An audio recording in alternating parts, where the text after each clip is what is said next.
আমি আপনালোকে জানে যে ৰমজান মাস চলি আছে আমাৰ ইসলামিক এটা শৰীয়তৰ এটা বিধান যে আমি যিখিনি মানুহ আমি ৰোজা ৰাখোঁ আমাৰ ফিতৰা এটা দিব লাগে। সেই ফিতৰালৈ আজি আমাৰ ডিছকাশ্যন এটা আছিলে। আমি দুটা সংগঠনে মিলি আলোচনা কৰি আমি আজি সিদ্ধান্ত কৰিলোঁ যে ফিতৰাৰ পৰিমাণটো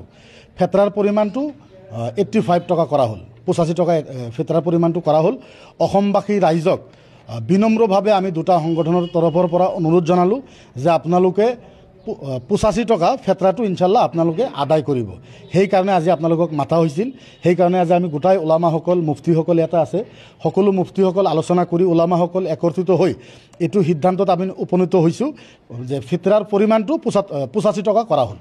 এতিয়া নিম্নমানৰ আটাৰ মূল্যটো হ'ল 35 টকা নিম্নমানৰ, উচ্চমানৰ আটাৰ পৰিমাণটো হ'ল 50 টকা, মিডলমেণ্টৰ যিটো আটাৰ পৰিমাণটো হ'ল 42 টকা।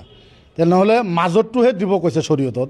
তো মাজতটো যদি 42 হয়, 42 84 টকা আৰু 47 গ্ৰাম থাকিল 1 টকা, সেইকাৰণে 85 টকা হ'ল। আৰু ফিতৰাৰ যিটো মিকদাৰ এইটো আচলতে আগতে এটা প্ৰচলন আছিলে 1633 গ্ৰাম। আচলতে এইটো ভুল বুলিয়ে ক'ব লাগিব।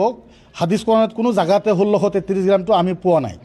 আচলতে আমি পাইছোঁ চাহ হিচাপত পাইছোঁ, আৰু তাৰ আধা চাহ দিব কৈছে। আধা চাহ যদি আপুনি হিচাপ কৰে ফেতৰাৰ পৰিমাণটো আপোনাৰ 2 কেজি 47 গ্ৰাম। এইটোৱে শুদ্ধ কিতাপত সেইটোৱে আছে আচলতে।